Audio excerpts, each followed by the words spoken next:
Korea's Singles Inferno is one reality show that keeps viewers coming back every season for more. As with other reality shows, there are rules and boundaries that cast members have to strictly follow.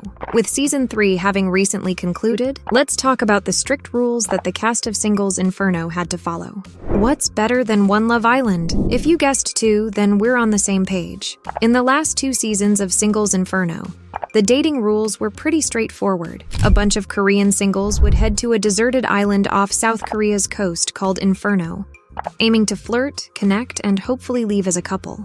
But the producers of the show decided to throw in a curveball for the new season to spice things up. In a surprising twist, the show added another island with its own set of contestants. Now here's where it gets interesting.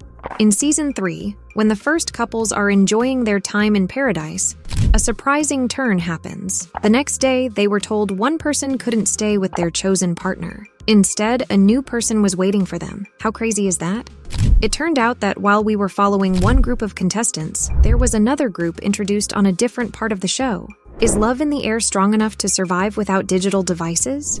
Because in the romantic journey of Single Inferno, there is no swiping left or right, just young, beautiful people expected to bond under the flames of connection.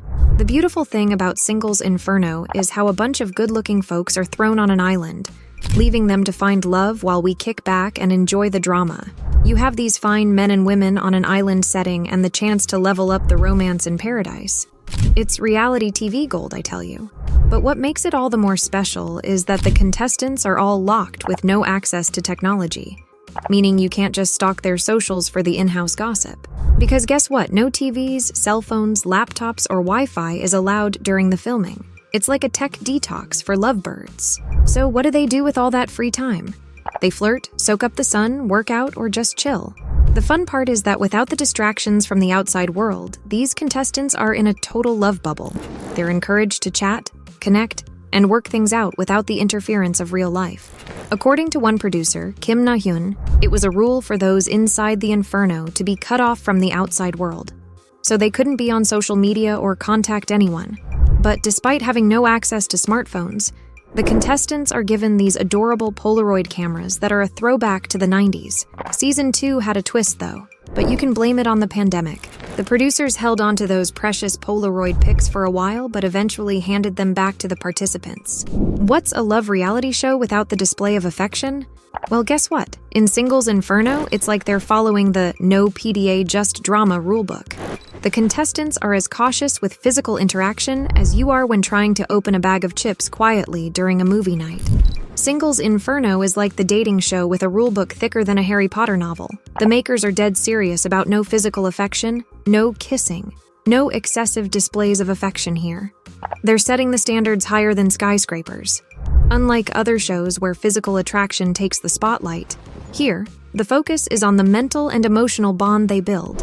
Even though the contestants might share a bed, the show maintains the Korean dating tradition, setting boundaries that shouldn't be crossed. What made Singles Inferno enjoyable was the mind game of figuring out who genuinely likes each other and who's just putting on a show. The producers successfully blended the Korean essence with a more Western format, creating a unique dating experience. While some contestants had sculpted bodies from intense workouts, the show kept it classy, with no sex or even kissing. You know how everyone can go on living their lives after they exit a reality show? Well, that is absolutely not the case when it comes to Single Inferno. The contestants are definitely not under the leash of the show. I mean, it's not like they sold their souls to the gods of the island. It's just that there's still one more rule to follow even when all is done. In any reality show, keeping the ending hush-hush until the last episode is the secret sauce for success. And Singles Inferno, like every other show, has people thinking about which couple ended up together from the very beginning. As the plot unfolds, surprise after surprise, fans are on the edge of their seats, trying to figure out the endgame couples. But there are impatient folks who can't bear the suspense any longer, so they decide to play digital detectives, searching social media for hints, checking for clues, and the ultimate one they seem to gravitate towards is who followed whom. But you know what? The producers of the show called in the third eye and played their trump card like expert sorcerers. What the producers do is make every contestant of the show hit the unfollow button on each other after leaving the island, keeping impatient fans in the dark. No online breadcrumbs, no sneak peeks, just pure mystery, just the way it ought to be. If there's one challenge the producers of Singles Inferno would not want to take on, it is the mistake of letting a contestant with a shady background on the show. Reality shows often dance on the edge of fame and shame, and the shady pasts of contestants can become the not-so-secret ingredients that threaten the show's integrity. Some Korean reality shows have suffered a decline in ratings just because some contestants had a shady background of violence, harassment, and criminal activities. The show understood this, taking it upon themselves to learn from the missteps of others. The producers of the show, who recognize the importance of keeping the show's reputation untarnished, ensure that all important background checks are carried out to avoid a scandal like what happened with Choi Si-hun. Choi Si-hun was a contestant from Season 1 who found himself entangled in controversy. Whispers of his alleged involvement in a host bar circulated online, igniting a storm of speculation from netizens questioning his past. For the uninitiated, host bars cater to affluent female clientele, offering the company of charming young men. The atmosphere often allows for financial transactions to escalate beyond mere companionship. Some women even become patrons, supporting these aspiring entertainers in their pursuit of fame. Choi Si-hun had to run to Weibo to vehemently address these rumors, staunchly refuting any association with a host bar. Incidents like the one with Choi Si-hun are what caused Netflix to implement a stringent verification process that was designed to sift through potential contestants' closets and expose any lurking skeletons. While the details around the process remain as mysterious as the island where Singles Inferno unfolds, the challenging and time-consuming nature of this process is loud and clear. Every aspiring contestant is expected to undergo a consultation with a specialist before stepping into the limelight. It isn't just about finding love on an exotic island. It's about ensuring emotional stability, a prerequisite for surviving the romantic roller coaster of Singles Inferno. How possible is it that true love can blossom in just 30 minutes?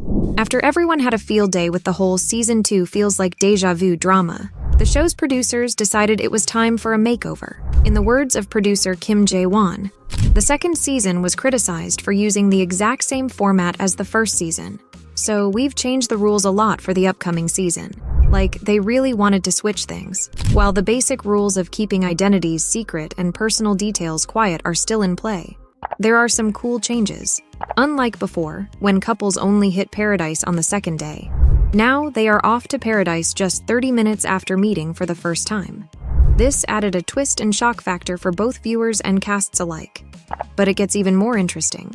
While in the first season of the show, paradise was located in one of Korea's renowned luxury resorts, Singles Inferno, Season 3 brought a change. The couples now have the benefit of a completely new location, a lavish Hyatt resort located in Jeju. How grand is that?